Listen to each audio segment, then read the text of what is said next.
volvamos a ver nuestro diagrama. Déjenme regreso acá al principio. Que había 5 bloques. Ahí están, mírenlos. Contexto, histórico y literario. ¿Se acuerdan? Que dice antes y después, y asuntos de geografía, de cultura, costumbres, historia, que puedan explicar mejor algo que diga ahí el texto. La gramática, que es lo que estuvimos considerando en el último apartado. Ahora vamos a ver el asunto del sentido. Con el sentido estamos tratando de decir sentido literal o sentido figurado. De entrada, nosotros debemos mirar el texto de manera literal, porque es como hablamos de manera regular. ¿Me entiende? A menos que sea ridículo tomar las palabras de un versículo, de un pasaje, de manera literal, entonces consideramos que pudiera ser figurado, pero de entrada asumimos que se habla de manera literal. Antes de dudarlo, consideramos que así se debe de, porque si no sería una sinrazón. Sería imposible comunicar algo si todo es espiritualizado, alegorizado, figurado. ¿Me entienden? Pero el sentido común nos dice que muchas veces no se está hablando de manera literal. ¿Me entienden? No necesito saber las etiquetas técnicas de todas las figuras del lenguaje para darme cuenta que se está hablando de alguna figura del lenguaje. A ver, Luis, ¿qué quieres decir con eso de figura del lenguaje? Sí, simplemente cuando el lenguaje literal definitivamente no hace sentido, se está usando entonces el lenguaje figurado, que no se interpreta literalmente, pero casi siempre el sentido común nos va dictando. Les voy a dar algunos ejemplos, ¿ok? Digamos que dice, vamos a un pasaje para darles unos ejemplos, miren.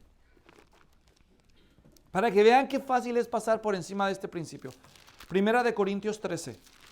Vamos para allá.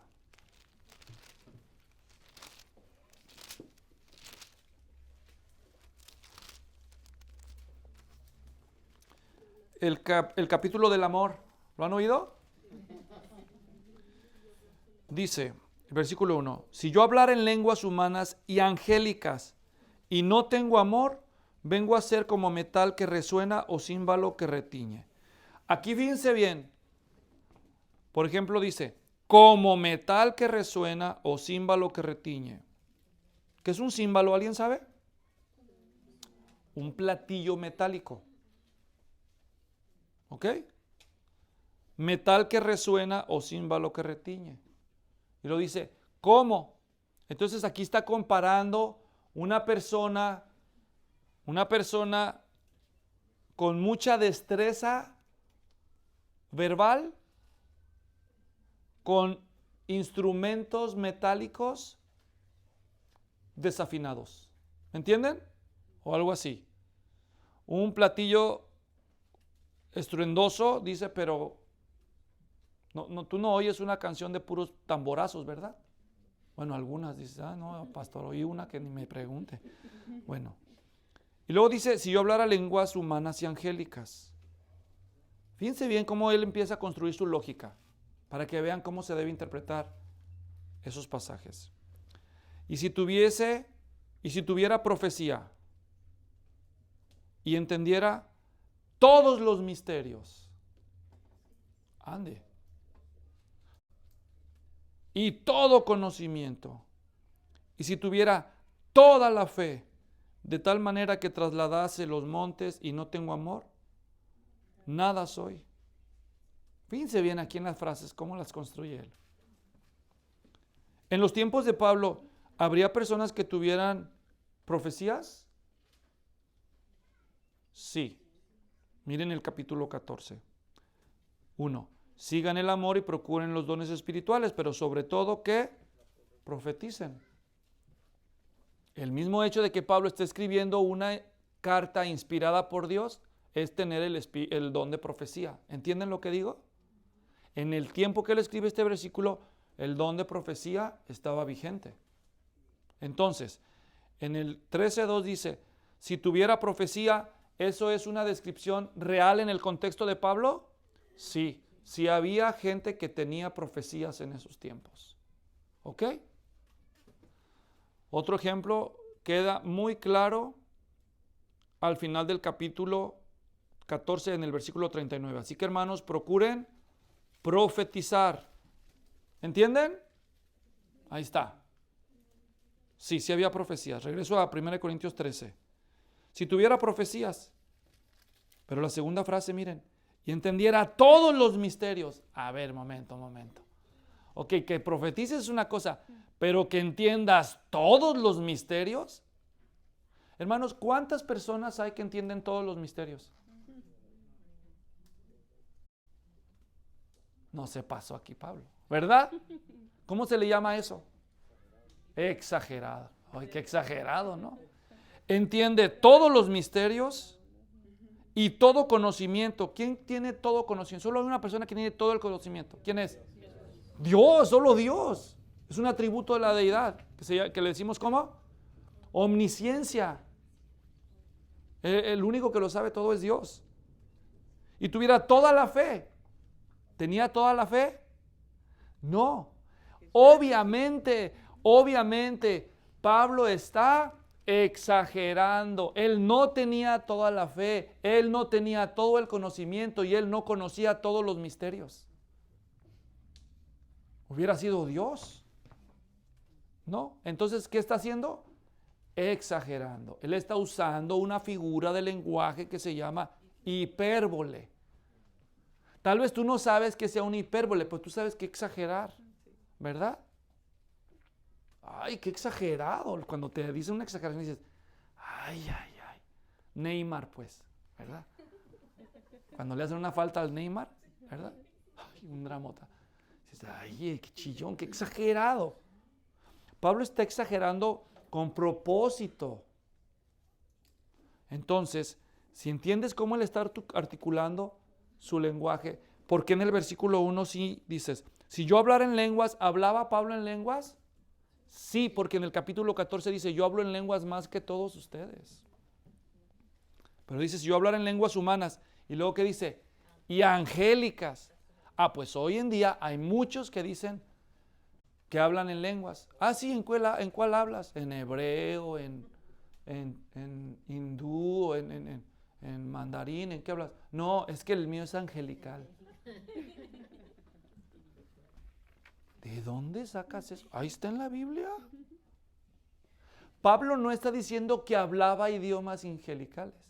Él está diciendo, si yo hablara en lenguas humanas y angélicas, si yo profetizara y tuviera conociera todos los misterios y toda la ciencia, ¿no ves el paralelo? Pablo empieza con una aseveración real y luego procede a una hipérbole. ¿Entienden? Pero ahora no, ahora tenemos un grupo de personas convencidísimas que hablan en idiomas angelicales. Y cuando graban a las personas hablando en idiomas angelicales, entonces los lingüistas empiezan a analizar esos sonidos. Lingüistas con experiencia en idiomas alrededor del mundo y dialectos. Y dicen, a ver, espérate, esos sonidos no tienen sentido, no hay registros de sustantivos, de verbos. O sea, no hay ningún patrón, nada. Gente que ha descifrado dialectos no conocidos. Varios de ellos son amigos míos. Gente que se fueron de misioneros a grupos no alcanzados, se meten y viven allí hasta que descifran el idioma y lo ponen en palabras y luego enseñan a leer y escribir a la misma gente que... Y todos los idiomas tienen gramática sin fallar. ¿Saben por qué?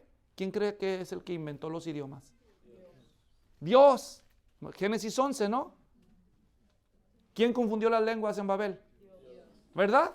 Entonces, ¿quién inventó los idiomas? Pero ahora hay un grupo mayoritario de cristianos que insisten que son lenguas angelicales. Sin pie ni cabeza, no le hace que no tengan gramática. Repiten frases incoherentemente. Esto yo no estoy criticando la sinceridad de las personas. Yo solamente estoy diciendo, el texto no está diciendo eso. Pablo está usando hipérboles. Es que es imposible que no esté usando un hipérbole. Si no sería Dios. No, ¿verdad que sí? Si no sería Dios, si no conocería todos los misterios y toda la ciencia. Pero obviamente es que eso no. Entonces, lo que quiero decir, hermanos, es que yo sé que no es tan fácil, que toma tiempo, pero a medida que te vas familiarizando, empiezas a percibir cosas con más claridad. Aprende a interpretar pasajes y a identificar si hay figuras del lenguaje. La hipérbole es solo un ejemplo. Creo que yo les puse aquí, o no sé si lo hice, quiero ver. No. Yo tengo un video grabado en mi canal donde menciono rápidamente todas las figuras del lenguaje que hay. Bueno, ni siquiera son todas porque hay muchísimos. Hay un diccionario así de figuras de dicción usadas en la Biblia. Pero nada más para mostrarles aquí en la pantalla un ejemplo. Aquí están, miren. Solo por mencionar principales figuras universales del lenguaje. El símil. O sea, cuando usas como. Acabamos de ver uno, ¿verdad? Como metal que resuena o címbalo que retiñe. La metáfora, ya les dije, es la igualación de una cosa con la otra. Y aquí no se dice esto es como aquello, se dice esto es aquello. ¿Verdad? Bien, ustedes son la sal de la tierra. ¿Ustedes son sal, hermanos? ¿Sal? No, no son sal. Es obvio que es una figura del lenguaje, ¿correcto? Su nombre técnico es metáfora. Por favor, no se pare el domingo a decir, hermanos, aquí les traigo la metáfora. ¿Verdad? ¿La qué? Pues usted la metáfora, yo la sacáfora. ¿Verdad? No necesita usted impresionar a los oyentes. Pero debe saber que hay formas de usar el lenguaje figurado. La metonimia, usar de una palabra en lugar de otra sugerida por la primera. Dice Pablo, yo quiero que los hombres oren levantando manos santas sin iras ni contiendas. Ok. Lo único que tiene que ser santas son las manos. ¿Eso está queriendo decir Pablo? ¿A quién representa la mano entonces? A todo el fulano. La única forma en que levantas manos santas es si tú eres santo. ¿Me entiendes? Entonces obviamente está usando sinécdoque. Está diciendo, hermanos, está bien que levanten las manos, pero santifíquense. O sea, levantan las manos y sus vidas, aparentando santidad, pero realmente ¿cómo está su vida? ¿Comprenden? Una parte para referirse al todo. ¿Oyeron la historia del hermano que se iba a bautizar? ¿Verdad? Y cuando lo bautizaron, yo lo bautizo en el nombre del Padre, del Hijo y del Espíritu Santo, y lo sumerge el pastor ahí en el agua. Y justo cuando lo está sumergiendo el pastor, saca la manita con la cartera. Y el pastor dice, ¿ahora qué trae este loco? Hermano, ¿qué es eso que hizo? Dijo, el que se bautizó fui yo, no mi cartera. Dice. ¿Verdad? La parte por el todo. Otra metáfora. Perdón, otra figura. La ironía. ¿Qué es la ironía? Decir algo para representar lo contrario, pero tú no lo percibes, ¿verdad? Ya llegó el guapo. ¿Verdad? Pasa el hermanito inteligente, ¿verdad?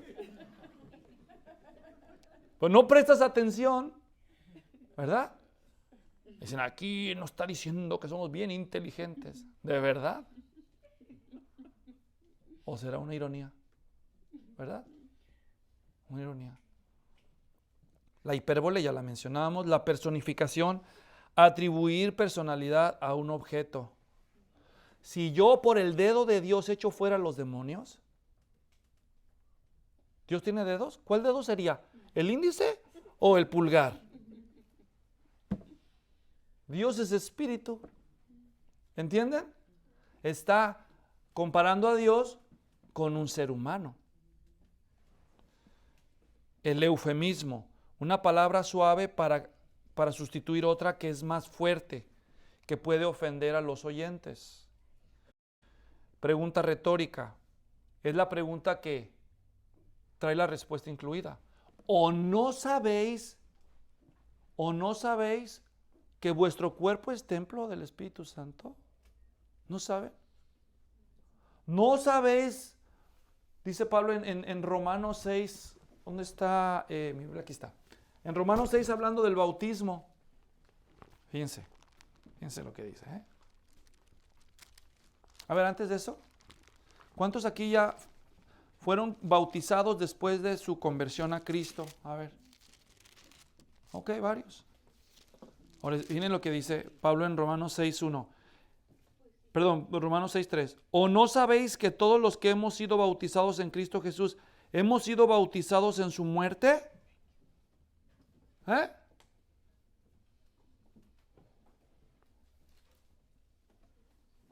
¿Esta es una pregunta? Sí, pero realmente es una pregunta retórica. ¿Qué está preguntando Pablo? Está preguntando esto, pero para decir que ustedes ya saben lo que significa el bautismo. ¿O qué no saben? Entonces, la pregunta es, cuando usted lo bautizaron, ¿sabía lo que significa el bautismo? Porque según Pablo, los que eran bautizados sabían lo que significaba lo que estaban haciendo. ¿Entiende? No, pues yo ni entendí nada, pastor. ¿Y cómo lo supieron? Es la pregunta que debemos hacer. ¿Cómo lo supieron?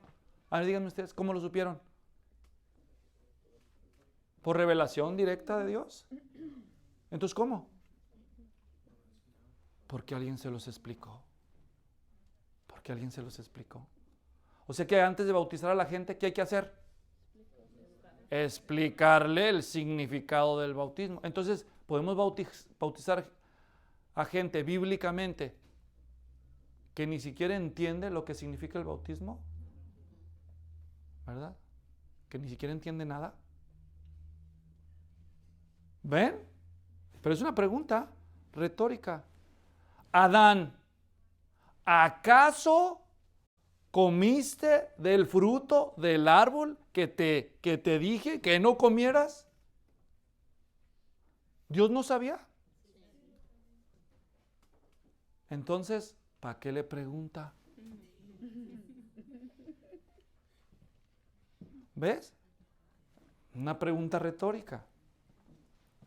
Bueno, otras. La apóstrofe, hablarle a los ausentes, hablarle a los muertos.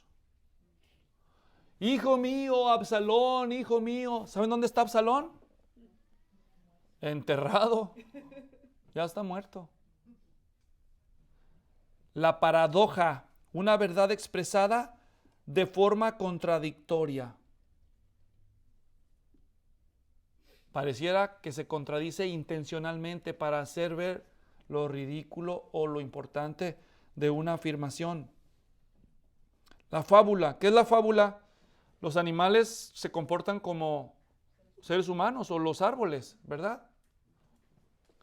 El roble del Líbano le dice al otro árbol, sé rey sobre nosotros, dice el roble del Líbano, dice, no, yo no.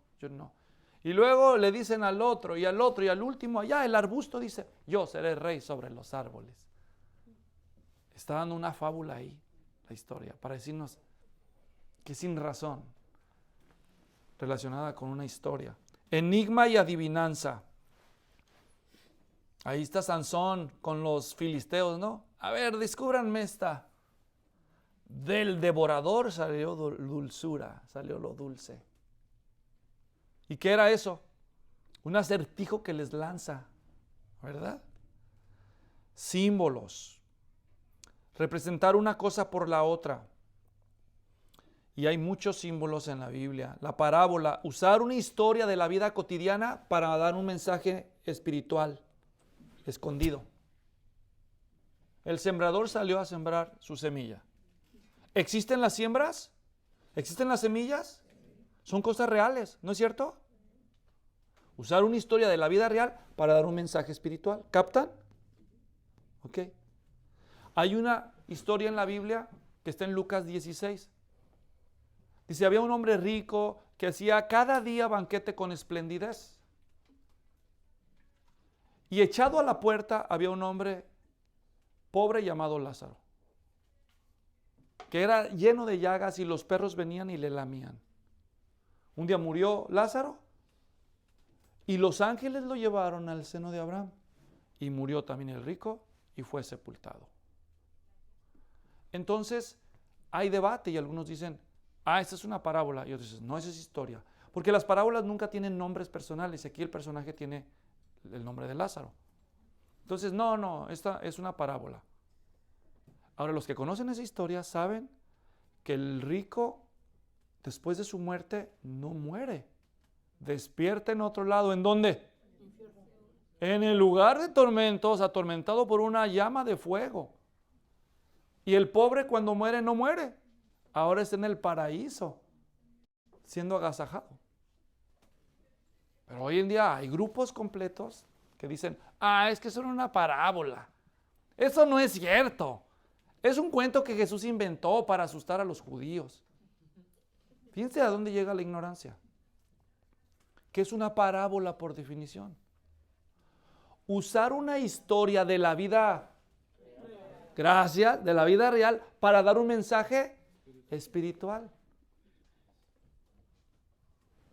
Ellos solitos se contradicen. ¿Quiénes son, pastor? ¿Quiénes son? No me gusta ofender a nadie. Y menos a los testigos de Jehová, ¿verdad? Bueno, no los ofendí. Ellos son los que andan diciendo, se las dan de conocedores, que es una parábola. ¿Qué es una parábola? Cosas de la vida real para dar una enseñanza espiritual. Ya me imagino a Jesús ahí diciendo, muchachos, voy a asustar a estos, pero no se crean, no hay infierno. Les voy a contar a ellos una de Halloween, así para que ya no pequen, que no sean tacaños. Claro que no, hermanos. Sí hay infierno, sí hay paraíso. Entonces, hay parábola, aunque fuera parábola entonces, ¿verdad? Sí, historia o parábola. Una alegoría es una parábola ampliada. Hay tipos. Los tipos son personas, objetos o eventos del Antiguo Testamento que anticipaban algo de lo que Cristo iba a hacer en el futuro. Vuelvo a repetir. Objetos, personajes y eventos del Antiguo Testamento que tenían un adelanto de lo que Cristo iba a hacer. ¿Conocen la historia de José? Génesis 37 hasta el final del libro, ¿verdad? ¿Qué le pasó a José? Ayúdenme. Sus hermanos lo vendieron. ¿Qué querían hacer con él? Lo querían matar. Sus propios hermanos, ¿verdad? Lo vendieron. ¿Lo vendieron cómo? Esclavo. ¿Cuánto fue el precio? Y luego se lo llevaron a Egipto, ¿verdad? Y en Egipto, ¿qué le pasó? Lo calumniaron, ¿verdad? Lo acusaron injustamente, ¿sí o no? Y él, calladito, ¿verdad? ¿Cierto? O sea, se necesita uno de plano ser así, pero bien ciego para no ver cómo la vida de José es un reflejo de muchos aspectos de la vida del Señor Jesús. Traicionado por sus propios hermanos. Nomás que hubo una diferencia. José sobrevivió, Jesús no, ¿verdad? El arca de Noé. ¿Cómo hizo Noé para salvarse? Se metió en el arca, ¿no? ¿Quién le dio la orden? Dios. ¿Quién le dio la idea del arca? No, pues Noé era bien listo. Dijo, mira, ay, sí, tú. ¿Verdad? Y el Nuevo Testamento mismo nos dice que el arca ¿verdad? Esa es provisión de Dios. Bueno, así hay muchos ejemplos en el Antiguo Testamento que fueron dados por Dios y por su Espíritu Santo, que los hombres decían, oye, esto está así como que muy interesante, ¿no? Todos los hombres del Antiguo Testamento que con humilde acercamiento a Dios en el Espíritu procuraban, iban percibiendo, ¿sabes qué? Aquí hay algo. En el Nuevo Testamento ya después a esas cosas se les llama que eran sombra de lo que había de venir. Eran sombra, pero el cuerpo es Cristo, dicen Colosenses, por ejemplo. ¿Cómo? Sí, miren. Es como si yo hago esto, observen. ¿Qué es esto? Sombra. Si ustedes nada más ven esto, se alcanzan a dar una media idea de la forma, ¿verdad? Pero es borrosa, ¿sí o no? Entonces, ¿qué es más claro? ¿La sombra o el cuerpo? ¿Verdad? ¿Qué prefieres ver, la sombra o el cuerpo? Piénsalo bien, si no te lo puede tomar en serio tu esposa. ¿Es la sombra o el cuerpo, verdad? No, pues el cuerpo es mucho mejor que la sombra. ¿Ok? ¿Por qué aferrarnos a los ritos del Antiguo Testamento que solo eran sombra, ahora que ya llegó ¿qué? El cuerpo, el cumplimiento, Cristo. Eso es lo que encontramos en esas iglesias que dicen ser cristianas, que quieren a fuerzas que sigamos nosotros judaizando, festejando todas las ceremonias del Antiguo Testamento, practicando los ritos. Hermano, se acerca la fiesta de los tabernáculos, otra, órale. ¿A usted cómo se llama usted? David. No, que usted así, usted David. ¿Y usted cómo se llama? Desde ahora usted es la tsunamita, ¿verdad? ¿Y usted qué? Y ahora todo lo quieren judaizar. Ya tenemos a Cristo. Ya tenemos el cumplimiento mesiánico de todas esas sombras y todavía insisten a lo borroso. Porque no entienden la tipología de la Biblia. ¿Captan? ¿Se dan cuenta, hermanos, qué importante es el estudio bíblico serio? Y que muchas de las anomalías del cristianismo contemporáneo son simplemente la consecuencia de ser negligentes en esa responsabilidad. Eso es importante. También hay modismos hebreos, es decir, hay formas de comunicarse propias del idioma bíblico. Cada idioma tiene sus expresiones idiomáticas. En inglés hay ciertas frases que se usan que no se usan en español. ¿Se acuerdan de algunas de ellas? Dicen, por ejemplo, en inglés, a piece of cake. ¿Alguna vez oíste decir, no, hombre, esto es un pedazo de pastel? ¿Esto es un pedazo de pastel? No, en español no decimos es un pedazo de pastel. ¿Qué diríamos, por ejemplo?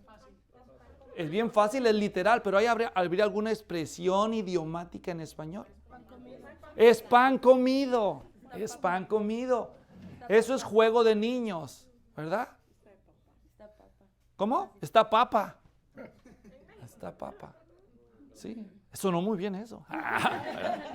Sí, hay expresiones idiomáticas que juegan el paralelo, pero que dicen completamente diferente, ¿no es cierto? No se compara piece of cake con, ¿cómo era? Pan comido, es pan comido. O dependiendo del país, cambian los refranes o las expresiones. Porque está lloviendo perros y gatos. ¿Cómo? Rain cats and... Oh, it's raining cats and dogs. ¿Y eso qué es? Ah, un aguacero. It's pouring, ¿verdad? Ok. Está regándose. It's pouring.